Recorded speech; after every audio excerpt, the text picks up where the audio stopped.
In this question, you have to identify the plant in which the ovary is half inferior. Option A, sunflower. It is incorrect. In sunflower, the ovary is inferior.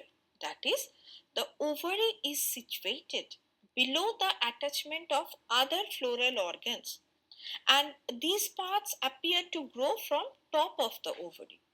Option B, palm.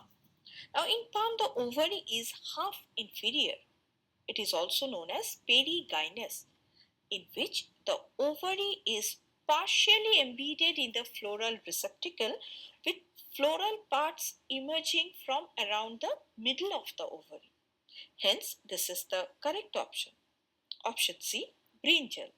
This is also incorrect because in brinjal the ovary is superior. That is, the ovary is positioned above the point of attachment of other floral plants. Hence, it is incorrect. Option D, mustard. This is also incorrect because in mustard also the ovary is superior.